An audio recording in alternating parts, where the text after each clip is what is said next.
कि हमारी जो पुलिस की वर्किंग है, सरकारी वकील जिन्हें प्रोसिक्यूटर कहते हैं और लोअर जुडिशरी सीजन कोर्ट तक की, उनकी वर्किंग कार्यप्रणाली ऐसी है जो चरित्रवान आईएएस और आईपीएस अधिकारी है वो भी सालों साल परेशानी में पड़ा रहता है और फिर उसके चरित्र हनन का लोगों को जो है वो एक आधार मिल जाता है।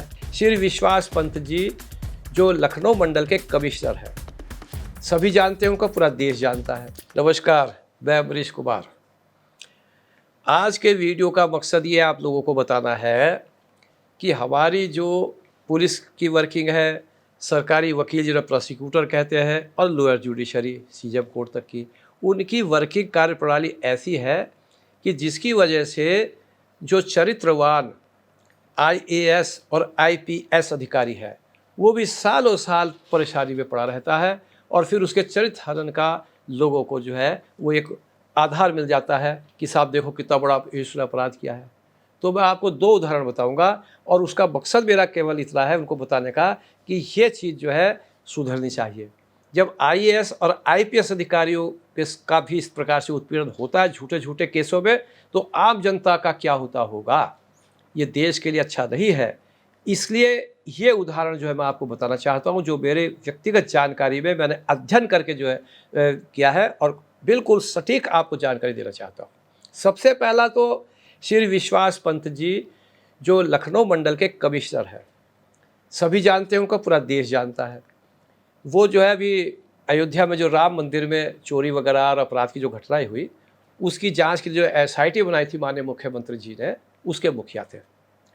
अब जब ये एसआईटी बनी, चर्चित हो गया उनका नाम, सब कुछ हो गया, तो आप जानते हो कि लोग निकाल के लाते हैं कि भाई कैसे चरित्र हनन किया जाए।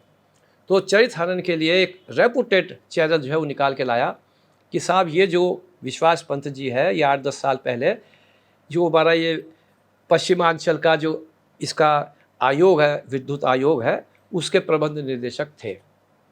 उस समय एक एफआईआर इनके खिलाफ हुई थी 420 और 465 की, धोखाधड़ी और फोर्जरी की। वो चली आ रही है और पुलिस पर दबाव है और इसलिए जो है वो चली आ रही है। इस तरह की बात उसने निकाल के लाया।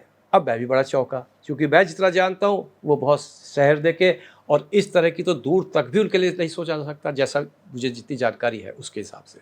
तो मैंने इसका अध्ययन किया। अब मैंने जो पाया वो आपको बताता हूँ।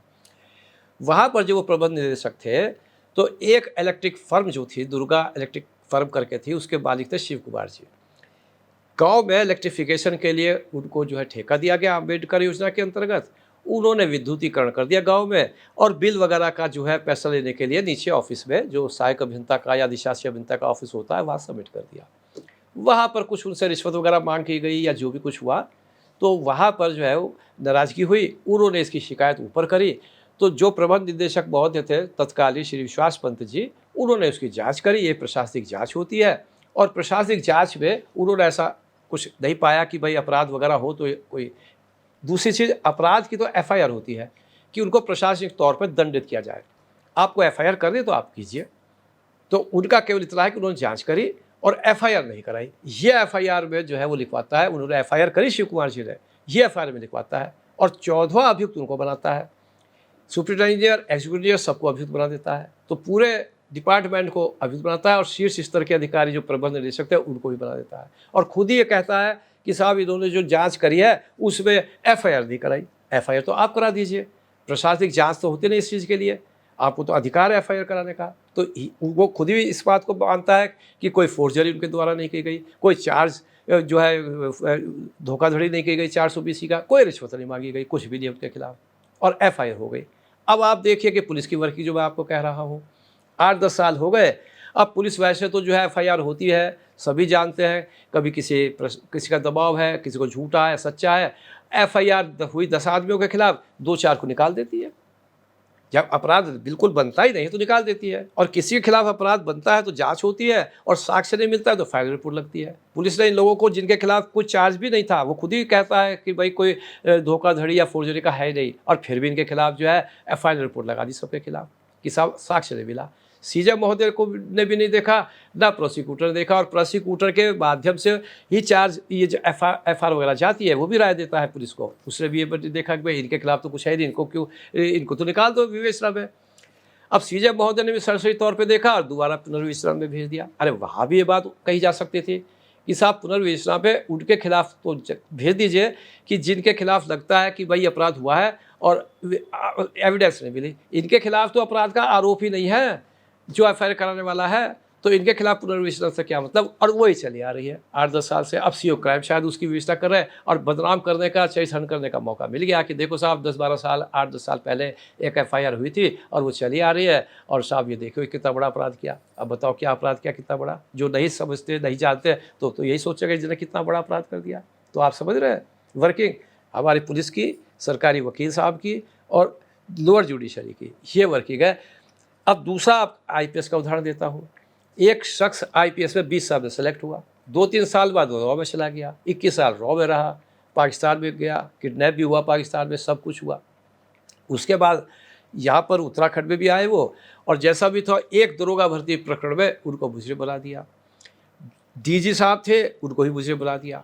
और उसके बाद क्या है, चलता रहा केस, चलता रहा। 2019 में 17-18 साल, 14 साल, 16 साल बाद, 17 साल बाद माननीय उच्च न्यायालय उत्तराखंड ने सब बातें सुनने के बाद ये भी निष्कर्ष दे दिया अपना कि ये जो है, ये जो चार्जशीट है ये उस व्यक्ति के खिलाफ आनी चाहिए थी जो बहुत सीनियर ऑफिसर आईपीएस अधिकारी था। उस जो गवाह बना रखा है सीबीआई ने, ये तो उसके खिलाफ आनी चाहिए थी। ऐसा लगता है कि इन्वेस्टिगेशन ऑफिसर ने उसका फेवर किया और सारी एविडेंस है। यहाँ तक कि एक फॉरेंसिक एग्जामिनर की भी जो एविडेंस है, जो बहुत रेपुटेड फॉरेंसिक एग्जामिनर है, ग्लोबल रैंक का, वर्ल्ड का जो है वो माना हुआ जो है फॉरेंसिक एग्जामिनर है, तो कोई देखने को तैयार नहीं। और ये सब होने के बाद क्या, आज भी वो लिंगर ऑन है और स्ट्रगल कर रहे हैं न्याय के लिए। ठीक है, न्याय मिल जाएगा, ऐसा नहीं हो, उसने चाहा और देर है अंधेर नहीं है, लेकिन क्या मिलेगा न्याय, ये हमारी न्याय व्यवस्था।